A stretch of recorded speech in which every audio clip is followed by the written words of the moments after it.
Hello, Professor. This is Anthony Martin here, doing a video kind of breaking outside my comfort zone a little bit.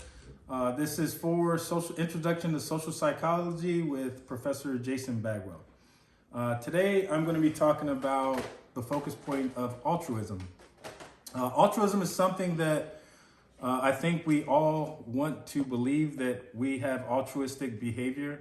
But that in itself could be kind of counterproductive, because if you think yourself as caring for other people, then maybe you are not caring for other people in that thought process. The focal point is going to be talking about everything going on in the Ukraine right now, with Russia invading the Ukraine. President Zelensky has done an excellent job of standing up and kind of bringing NATO together as a whole, and definitely showing some altruistic behavior. He easily could have done what the president of Afghanistan did when the Taliban took over in Afghanistan, and jumped on a helicopter with all the money he could fit and leave the country. Other countries offered him asylum. President Zelensky did not take that asylum. He said, "I do not need a ride, I need bullets." And that kind of set the stage for his people, motivated them. So, and also brought together NATO. I don't know that in our lifetime we've ever seen something come together like this. So there's going to be a series of skits here, kind of paint the picture, and then bring it all together on how it is relative to altruism, some of the course content, and social psychology. Thanks. Okay, coming to you live from Western Russia, this is Anthony Malishnikov reporting for Moscow News. We're there on the Western Russian border, Eastern Ukrainian, where our soldiers do training exercises regularly. We're here with some of the soldiers, and we want to understand why they're here. Excuse me, Corporal Olivnikov, why are you here? Because I was told this is a training exercise. Okay, we have 200 soldiers massed on the border for a training exercise. Excuse me, Corporal Olivnikov, why are you guys here? Oh, I don't really know. I'm just following orders. Okay, as any soldier would do, discipline. At best, what we see here is confusion. The soldiers aren't really sure why they're here. They've massed 200,000 people on the border. Coming to you live from the United States, the people have heard about the conflict that is stirring up in Europe between the Ukraine and Russia. We have some citizens here that have some concerns they want to express. People of Ukraine are being killed for no reason.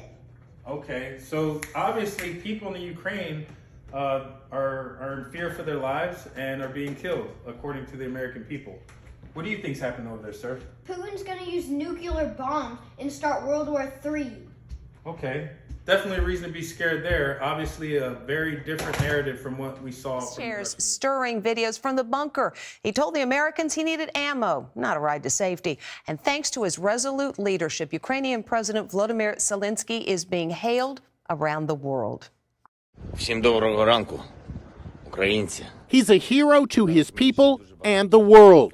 President Zelensky's defiant rejection of the American offer to fly him out of Ukraine is sure to go down in history. Подоляк тут. I need ammunition, not a ride, he's quoted as telling the Biden administration. Clearly, when dealing with the controversy of this magnitude, you have to have a narrative on both sides. Otherwise, how do you get thousands of people to die for something if they don't believe it?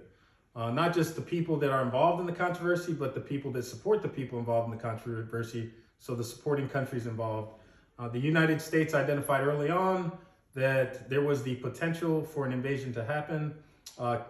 President Zelensky said that he was in fear for his people when the war had started off. He even said in one of his interviews that this may be the last time you saw me because the Russian war machine is coming, overestimating the capabilities of Russia and underestimating the capability of the people of Ukraine. Vladimir Putin has controlled the narrative through censorship. The people in Russia did not know that their sons and daughters were going to fight a war. They thought that they were going for a training exercise. In fact, some of the soldiers even called their parents, letting them know that they weren't sure. They thought they were going for a training exercise, and it looks like it might be something different now. President Zelensky has had a very transparent perspective in trying to inform his people. And the fact that a lot of Russians and Ukrainians are related, he wants the information from the Ukrainians to be transferred over to Russia so that people are aware of the conflict, of what's happening. Surprisingly, though, most people probably would put their own life in safety before looking to at the advancements here. But Zelensky has gone all in. He's given his people hope. He's put them before himself. He did not take any of the things offered and just showed an excellent example of altruistic behavior. The people of Ukraine are now faced with a fight or flight situation. Obviously, fear, they're backed into a corner. They have a huge military that is far superior technologically, coming to destroy them. What they have chosen to do is use that fear to stand up in the belief system that they have. So the environment that they have, the neurons in their brain are now firing off and see a positive in them standing up for their country. People on all sides of this controversy are now faced with cognitive dissonance as they have their moral compass that they all believe in through whatever narrative. And it goes back in any psychology class I've taken with nature and nurture. Are people born with this altruistic behavior, or is it something that they've gained through the environment that they've lived in?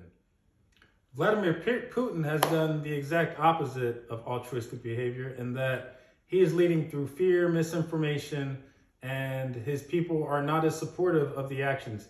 He thought that he was going to swoop into Ukraine and people were going to rally with flags and be happy of his presence. He even had a government system ready, aligned to take control of those Ukrainian cities as the Russian military gained dominance of those places. What happened is they did gain dominance and they put a governor in place. There were riots and it did not work out. So they've now removed it. They're back to the drawing board and trying to figure out how to get the people to support their mission. The people of Ukraine are now faced with a fight or flight situation. Obviously, fear, they're backed into a corner. They have a huge military that is far superior technologically, coming to destroy them. What they have chosen to do is use that fear to stand up in the belief system that they have. So the environment that they have, the neurons in their brain are now firing off and see a positive in them standing up for their country. People on all sides of this controversy are now faced with cognitive dissonance, and that the moral compass that they may have believed their entire life may not be aligned with deeper root feelings and emotions that are now coming to surface when you see innocent people dying in hospitals. And that's for people on all sides, whether it's the United States, the people of Ukraine, or the few people in Russia that have actually been able to get the information on what's actually happened on the ground. This report was actually a fun project that I had to do with my family. Thank you, and I hope it was informative. I do not have the rights to the video on this film.